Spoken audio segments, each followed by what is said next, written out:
Vamos dar início agora à nossa aula número 2. Compreender a neuropsicologia requer a compreensão de como funciona o sistema nervoso. E nessa aula vamos falar sobre ele. O sistema nervoso ele é dividido em sistema nervoso central, ou SNC, e sistema nervoso periférico, o SNP. Aqui ao lado, à direita, vocês vão ver a imagem do sistema nervoso central e a imagem do sistema nervoso periférico. Aqui está representado que o sistema nervoso central, ele envolve o encéfalo e a medula espinhal. O sistema nervoso periférico envolve os gânglios e os nervos, fazendo a comunicação com o corpo como um todo. O nosso sistema nervoso central, ele é dividido em hemisfério direito e hemisfério esquerdo com relação ao encéfalo. O hemisfério direito, ele é responsável pela criatividade e imaginação, controla o lado esquerdo do corpo. O hemisfério esquerdo, ele é responsável pelo raciocínio lógico, controla o lado direito do corpo. Então, há uma inversão. O hemisfério direito controla o lado esquerdo do corpo, o hemisfério esquerdo controla o lado direito do corpo. Ainda no que se refere ao sistema nervoso central, nós temos aqui ao lado a subdivisão dele. O cérebro, tronco encefálico e o cerebelo. No cérebro, nós temos o telencéfalo e o diencéfalo. Já no tronco encefálico, o mesencéfalo, a ponte e o bulbo. Por fim, no cerebelo, o cerebelo em si. O telencéfalo é o maior autocentro de integração a nível somático e vegetativo. O diencéfalo é formado pelo tálamo e pelo hipotálamo. O mesencéfalo é situado cranialmente. O bulbo é situado caudalmente.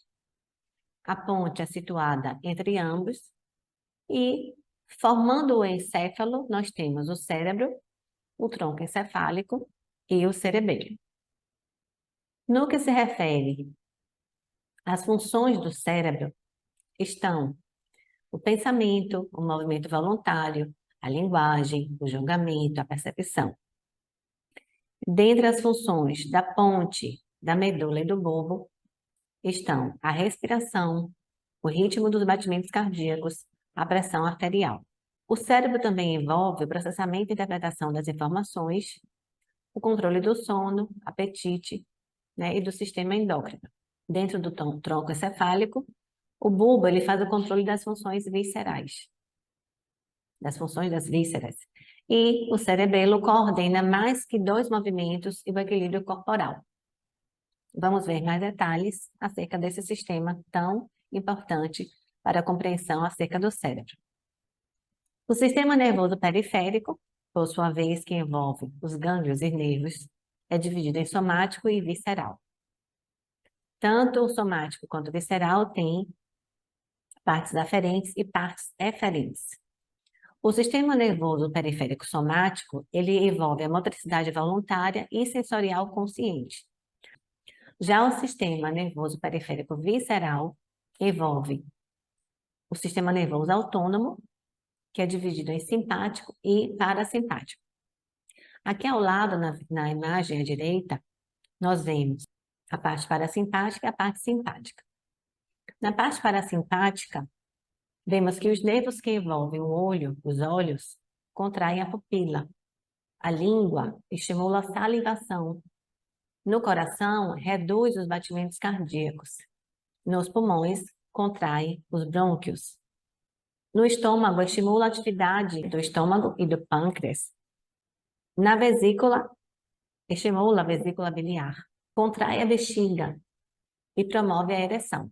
Já na parte simpática, vemos que os nervos vinculados aos olhos dilatam a pupila, inibem a salivação, então um estimula, o outro inibe, relaxa os brônquios, acelera os batimentos cardíacos, inibe a atividade do estômago e do pâncreas, estimula a liberação de glicose pelo fígado, estimula a produção de adrenalina e noradrenalina, relaxa a bexiga, promove a ejaculação, sempre se comunicando com o sistema nervoso central.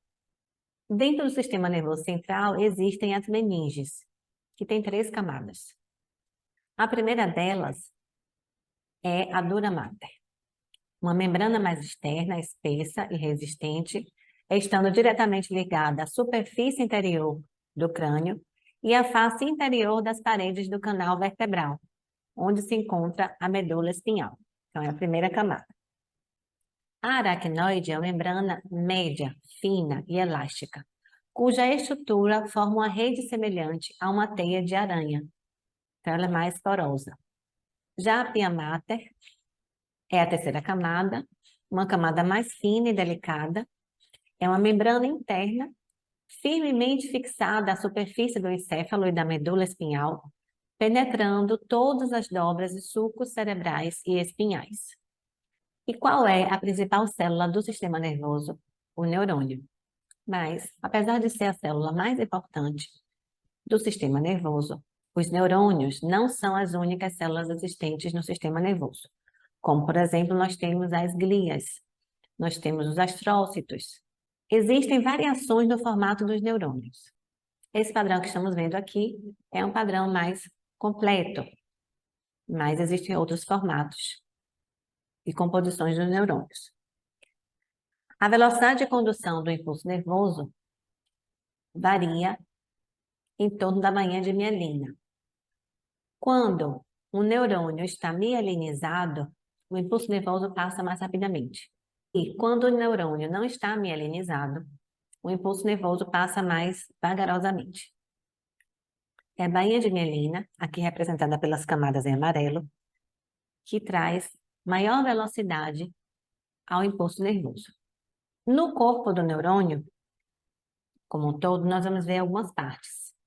Nós temos ali, na cabecinha dele, os pontos de entrada, que se chamam dendritos. Nós temos o corpo celular, que é esse ponto aí, o círculo em verde representado. O núcleo do neurônio se chama corpo celular. É o centro metabólico de sobrevivência, responsável pela síntese de todas as proteínas neuronais. Então, o impulso nervoso passa pelos dendritos, o impulso nervoso que é recebido de outro neurônio, dos dendritos passa pelo corpo celular e caminha e segue em direção ao axônio. O axônio, ele tem essa camada da bainha de mielina, quando ele é mielinizado, o neurônio, e que permite esse sentido de impulso nervoso mais rápido.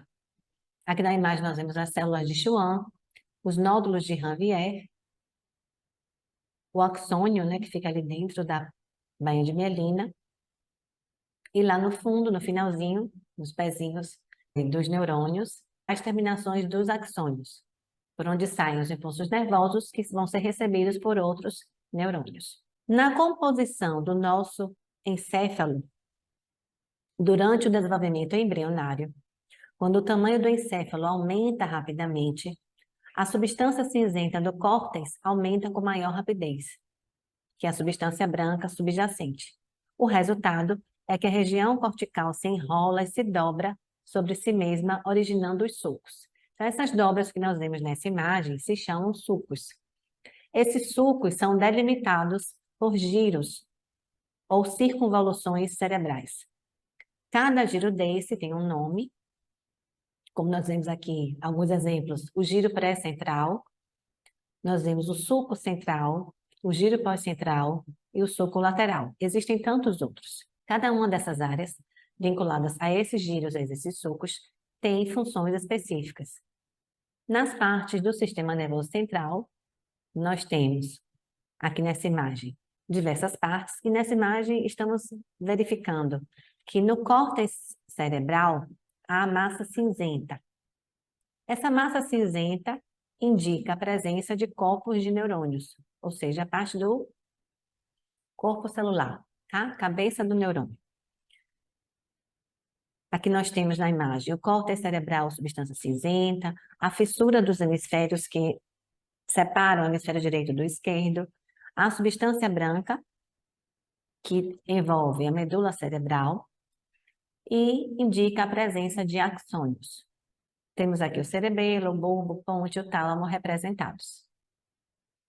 Nessa aula, vimos um pouco acerca do sistema nervoso, sua subdivisão em central e periférico, as funções de cada um deles, a célula principal do sistema nervoso, suas partes importantes. Vimos também a composição das meninges, como elas se subdividem, que a massa cinzenta e a massa branca têm esses nomes por conta da presença de partes específicas dos neurônios.